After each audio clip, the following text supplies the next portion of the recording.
Hi everyone, it's Helen here, your unit coordinator. We're going to go through our Flip Collaborate for Assignment 2 in EDU 2001.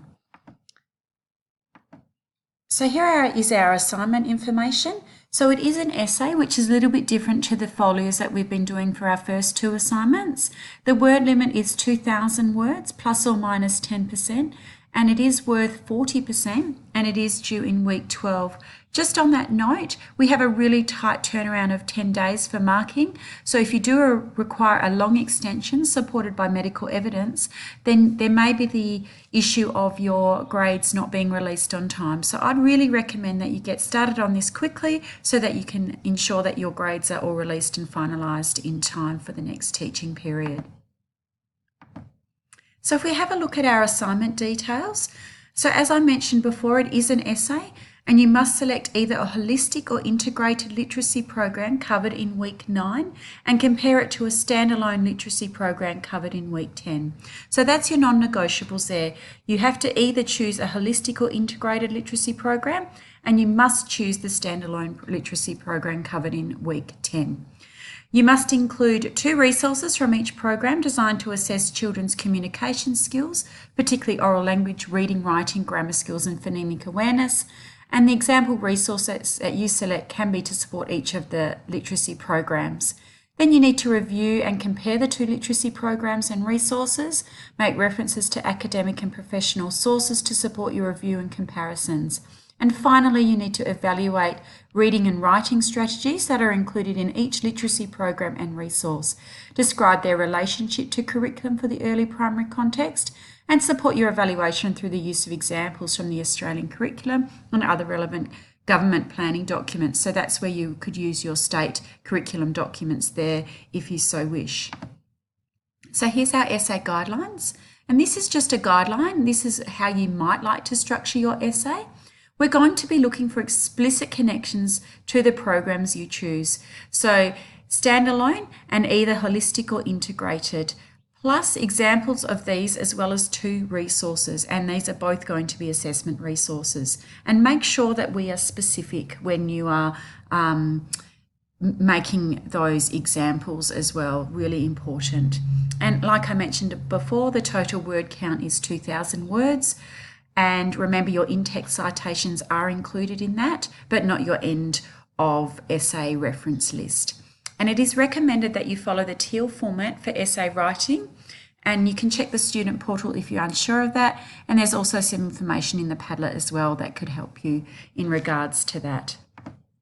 So what we're going to do now is going to go through a suggested format which incorporates that TEAL structure. So this might help you structure your essay, and I'm going to go through some examples as well as we do that. So in your introduction, this is where you're going to let us know what will be discussed. You're going to give an overview of the essay and the main aim. So remember, the main aim is to compare and contrast the literacy programs. And remember that you need to state which literacy programs you'll be using here. And this is about 200 to 300 words. And here's an introduction and an example of an introduction and what it might look like. First, you'd give some general information about how children learn to read and write. And there's lots of information in your e-text, and that's going to help you here.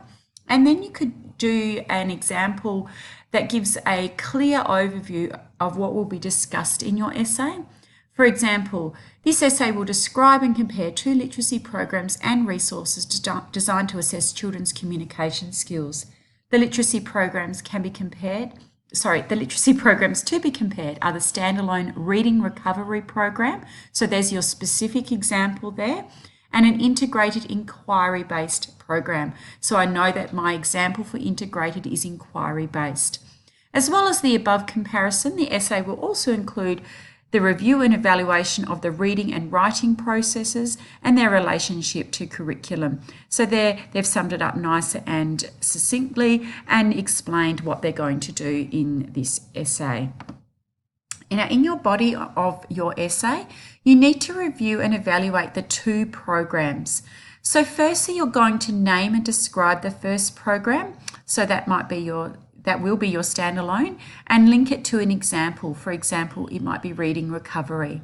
Then share and discuss 2 resources, both being in the form of an assessment resource. So it might be an observation survey, a rubric, or anecdotal notes. So you might use a rubric, for example, but you just need to describe it. You don't need to include it. Okay, so that's really important to note. You just don't have enough words to do that. Then you need to discuss a teaching strategy that would support one area of literacy within the approach. So this might be interactive writing. Explain how they would be beneficial in this particular situation. And then finally, you need to link an example or two from the Australian curriculum or your state's curriculum. And remember to use your content descriptors here. And then you need to repeat that for your second programs, which might be the integrated program. And that's around 400 to 500 words for each program that you're going to cover.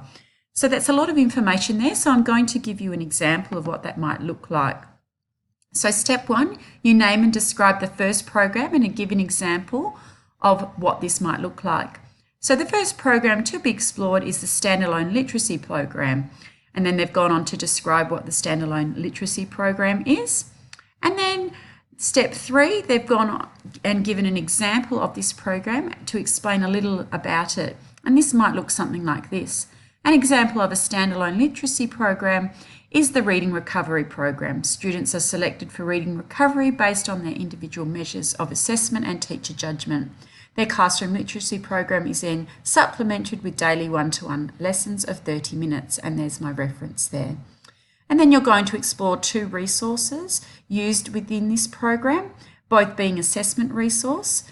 So one of those might be an observation survey and another might be a checklist. So don't just pop those there. Make sure you give an explanation of what the observation survey is and how you're going to link that back to your reading recovery program.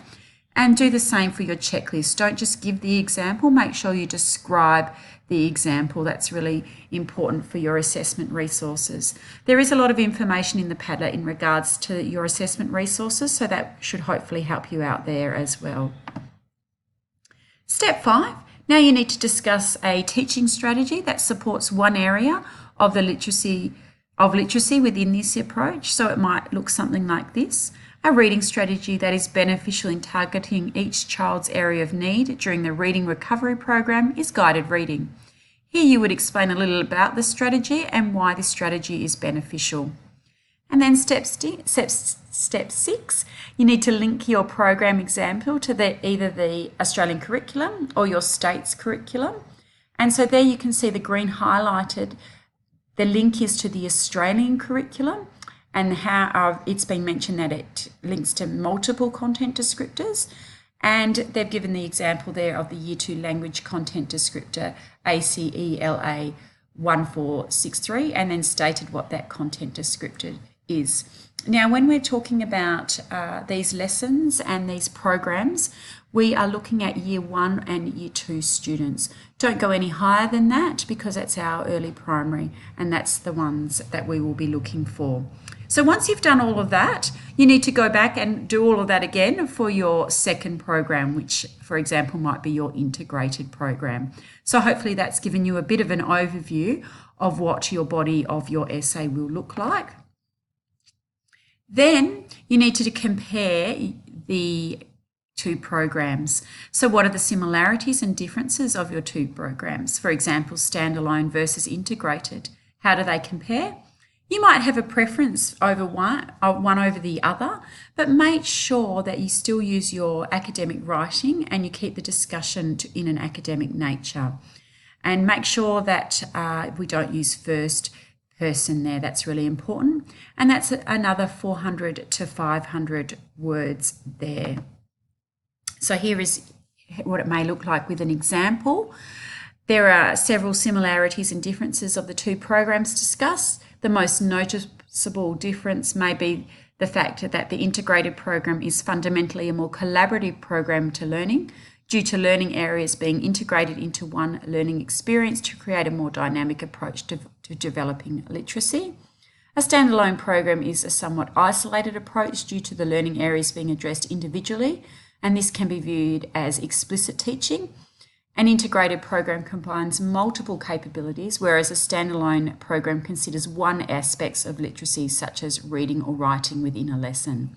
And I've used the examples there, the links to academic literature there as well. So that's what some of that would look like in your step 7. Obviously, you'd elaborate further on that because you've got about 400 to 500 words there. And then finally, in our conclusion, we're going to summarise the main points included above without bringing in any new information, which is really important.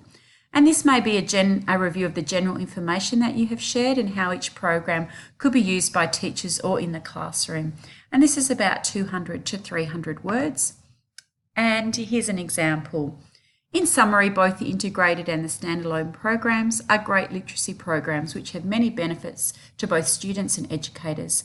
An integrated literacy program allows themes or projects to be combined.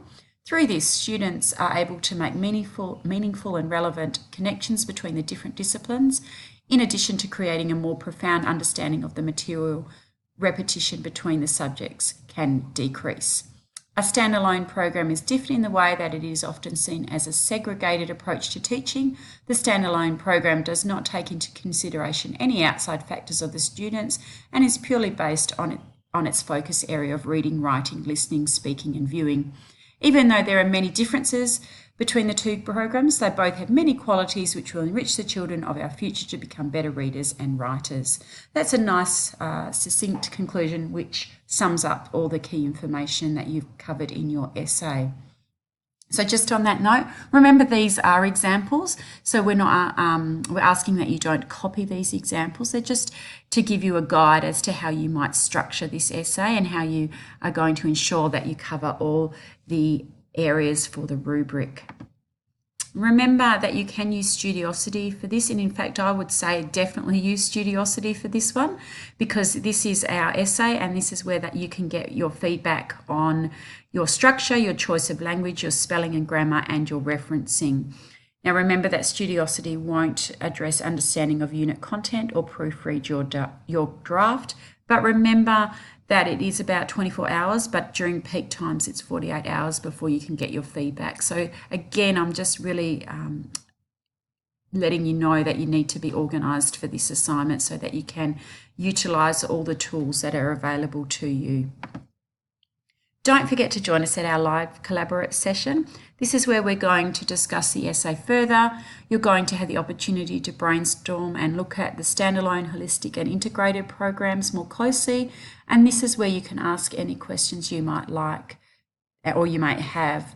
Now, remember, you can also post your questions on the discussion board as well. You can post some little snippets of your essay up there as well to get some feedback there. I know our ELAs have been giving some really explicit feedback in regards to your essays. So just ensure that you are putting on the discussion board and you're not emailing that to your ELAs because we want everyone to be collaborative in their approach and we want everyone to be benefiting from all the information that is being shared on the discussion boards.